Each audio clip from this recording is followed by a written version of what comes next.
Friends, வணக்கங்க. நான் ரதியா சமையல் சாந்தி பேசுகிறேன். இன்றைக்கி நான் வந்து வாழைக்காயை வச்சு ஒரு வறுவல் தான் செய்ய போகிறேன். நான்வெஜ் டேஸ்ட்டில் இருக்கும்.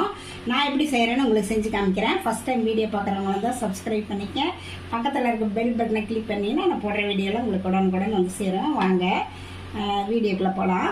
நான் வந்து 2 வாழைக்காய் வந்து இந்த மாதிரி நல்லா இந்த சைஸில் நல்லா கட் பண்ணி உப்பு தண்ணியில் போட்டு வச்சுருக்கேன்.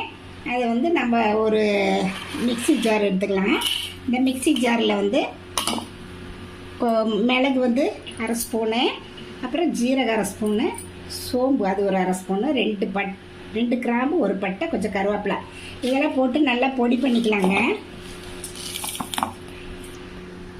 பவுட்ரு பண்ணி அதுலேயே ஒரே ஒரு சின்ன துண்டு இஞ்சி, ஒரு பூண்டு வந்து ஒரு 7-8 பூண்டு, சின்ன வெங்காயம் அது ஒரு 10 வெங்காயம், கொஞ்சம் தேங்காய் துருவல் இதெல்லாம் சேர்த்து குறைன்னு அரைச்சிக்கலாம். ரொம்ப நெகுன்னு அரைக்கூடாது, குறைன்னு அரைச்சிட்டு வந்துக்கலாம்.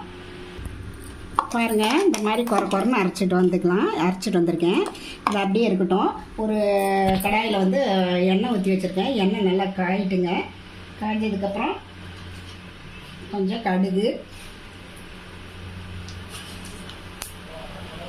கொஞ்சம் உளுத்தம்பருப்பு போட்டுக்கலாங்க. நல்லா செவக்கட்டும், பொரிக்கிட்டோம். ஒரு 2 வரமிளகாய் போட்டிருக்கேங்க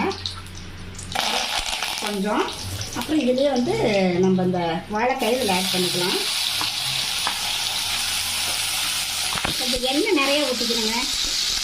இதை நம்ம எண்ணெயை தனியாக ஒரு இதில் வறுத்து பொரித்து கூட நம்ம இது செய்யலாம்.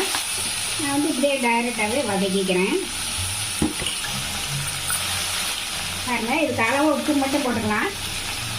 ஒரு 3/4 பழத்துக்கு இல்லை, ஒரு 1/2 இது கொஞ்சம் நல்லா இதுலேயே கொஞ்சம் அப்படியே வேகுதுங்க.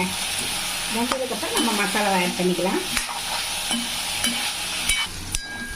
பாருங்கள், ஒரு 5 நிமிஷம் இருக்கும். இதே ஓரளவுக்கு வெந்துருச்சு. நம்ம வந்து இந்த அரைச்சிட்டு வந்த இந்த பேஸ்ட்டை வந்து இது கூட ஆட் பண்ணிக்கலாம். இதெல்லாம் அப்படியே சேர்த்து இதை கூட கலரலாங்க. இது கூட வந்து நம்ம வந்து மல்லித்தூள் வந்து ஒரு 1/2 டீஸ்பூனு, மிளகாத்தூள் வந்து 1 டீஸ்பூனுங்க. ஏன்னா இது இதெல்லாம் பட்டை கிராம்பில் இதிலே போட்டதில்லை. கரம் மசாலா வேண்டாம். ஜீரகத்தூள் வேணால் ஒரு 1/2 டீஸ்பூன் போட்டுக்கலாங்க. இதை போட்டுட்டு இனி மூடி வைக்க வேண்டாம். இதுலேயே நம்ம வந்து அப்படியே கலரிக்கிட்டே இருக்கணும், இல்லைன்னா அடி பிடிச்சிக்கும். பாருங்க, இப்படியே கலரி கொடுத்துட்டே இருக்கலாம். ஏன்னா இந்த வெங்காயம் இஞ்சி போட்டு நம்ம பச்சை அரைச்சிருக்கோம்.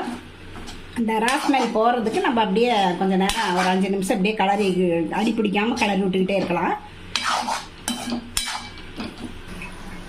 பாருங்க, எல்லாம் பச்சை வாசனையெல்லாம் எல்லாம் போயிடுச்சு. இது உப்பு கொஞ்சம் பத்தாமல் இருந்து அது கூட ஆட் பண்ணிக்கிட்டேன். இப்போ ரொம்பவே நல்லாவே இருக்குது. இது வந்து லெமன் சாதம், சாம்பார் சாதம் இதுக்கெல்லாம் சைடிஷாக வச்சுட்டு ரொம்ப நல்லாயிருக்கும். நீங்களும் இந்த மாதிரி ட்ரை பண்ணி பார்த்துட்டு எப்படி இருக்குன்ட்டு ரதியா சமையலுக்கு சப்ஸ்கிரைப் பண்ணுங்கள், லைக் பண்ணுங்கள், ஷேர் பண்ணுங்கள். அடுத்த வீடியோவில் வேறு ரெசிபியோட சந்திக்கிறேன். வணக்கங்க.